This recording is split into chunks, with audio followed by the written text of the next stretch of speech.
Assalamualaikum warahmatullahi wabarakatuh.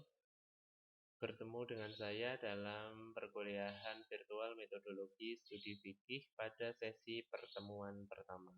Langsung saja kita akan masuk pada sesi pengertian hukum.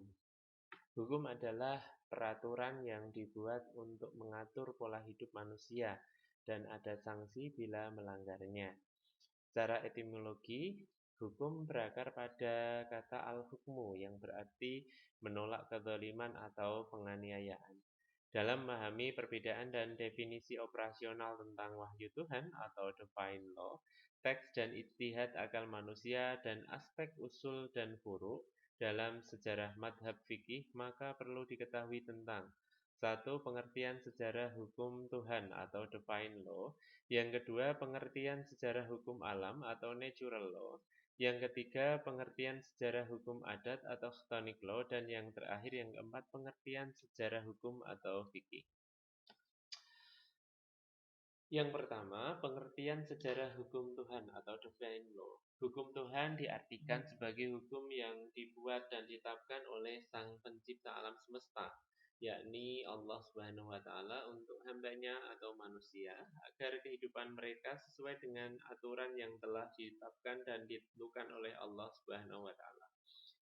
Hukum Tuhan yang dimaksud di dalam pembahasan ini adalah hukum Islam atau syariah Islam, di mana hukum Allah atau hukum Islam ini dirumuskan dalam kitab suci Al-Quran sebagai landasan dasar hukum Islam yang diterima oleh Nabi Muhammad SAW. Kemudian yang berikutnya, prinsip-prinsip hukum Islam. Yang pertama, menegakkan maslahah. Maslahah ini apa? Kemaslahatan umat manusia. Ini yang sangat penting. Yang kedua, menegakkan keadilan. Karena pada prinsipnya hukum Islam adalah keadilan bagi seluruh umat manusia. Yang ketiga, tidak menyulitkan. Hukum Islam tidak akan menyulitkan bagi siapapun itu. Yang keempat, menyedikitkan beban. Dan yang kelima, berangsur-angsur sesuai dengan apa? Landasan dasar dari hukum Islam itu sendiri, yakni Al-Quran yang diturunkan secara berangsur-angsur. Kemudian berikutnya pengertian sejarah hukum alam atau natural law. Hukum alam adalah hukum yang ditemukan pada alam di mana hukum itu sesuai dan bersinergi dengan alam. Hukum alam sebenarnya bukan jenis hukum, tetapi merupakan penamaan seragam untuk banyak ide yang dikelompokkan dalam satu nama, yakni hukum alam. Berarti dalam hukum alam terdapat beberapa teori hukum yang memiliki persamaan dan perbedaan. Kemudian sumber hukum alam. Yang pertama, hukum alam yang bersumber dari Tuhan. Irrasionalisme ini tidak bisa dipikirkan oleh akal manusia atau dengan rasio. Ini tidak bisa. Kemudian yang kedua, hukum alam yang bersumber dari rasio manusia atau rasionalisme. Yang kedua ini bisa diukur atau berasal dari sumber rasio akal manusia. Ketiga, hukum alam yang bersumber dari panca indera manusia atau empirisme. Kemudian yang berikutnya, pengertian sejarah hukum adat atau chtonic law. Chtonic law adalah sistem hukum yang berpusat pada karakter sakral alam semesta. Menurut Patrick Glenn, tradisi hukum chtonic muncul melalui pengalaman, lisan, dan ingatan. Adalah tradisi tertua dari semua tradisi dan dalam dipahami sebagai hukum suatu budaya atau suku. Glenn mengacu pada hukum masyarakat adat karena ia yakin orang-orang ini berada dalam harmoni yang erat dengan bumi. Pada tingkat yang lebih luas digunakan dengan mengacu pada hukum apapun yang merupakan bagian dari adat atau tradisi masyarakat, dan dalam hal ini dapat dibedakan dari definisi tradisional tentang hukum. Beberapa penulis percaya bahwa hukum modern telah berkembang dari perbandingan ilmiah tradisi hukum tonik yang berbeda. Ia dipelajari sebagai bagian dari pluralisme hukum. Kemudian yang terakhir, pengertian sejarah hukum fikih. Fikih adalah ilmu tentang hukum-hukum syariah praktis yang digali dari dalil-dalilnya secara terperinci. Kemudian sejarah fikih yang pertama, masa Nabi Muhammad.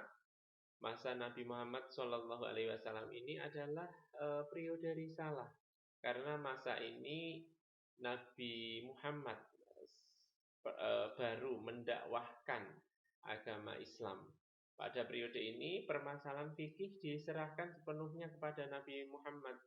Sumber hukum Islam adalah wahyu Allah, yakni Al-Quran, serta perkataan dan perilaku beliau, yakni hadis.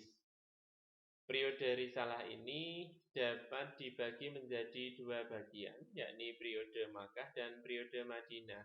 Periode Makkah lebih tertuju pada permasalahan akidah, karena disinilah agama Islam pertama kali disebarkan. Ayat-ayat yang diwahyukan lebih banyak pada masalah ketauhidan dan keimanan. Setelah hijrah, barulah ayat-ayat yang mewahyukan perintah untuk melakukan puasa, zakat, dan haji diturunkan secara bertahap. Ayat-ayat ini diwahyukan ketika muncul sebuah permasalahan. Kemudian masa Khulafaur Rasyidin.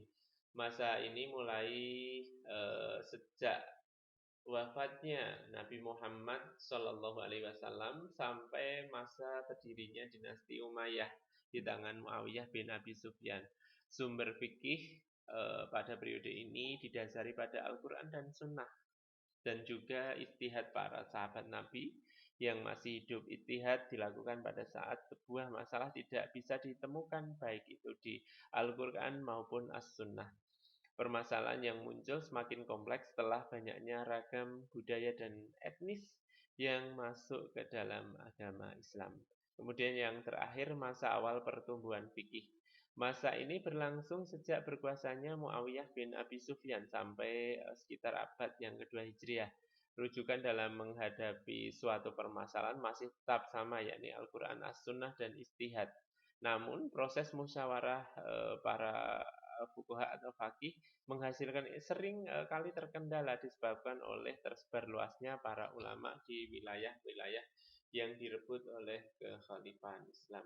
Demikian dari saya, kurang lebihnya apabila ada tutur kata penyampaian yang kurang berkenan, saya pribadi saya mohon maaf yang sebesar-besarnya. Ihdinas siratal mustaqim. Assalamualaikum warahmatullahi wabarakatuh.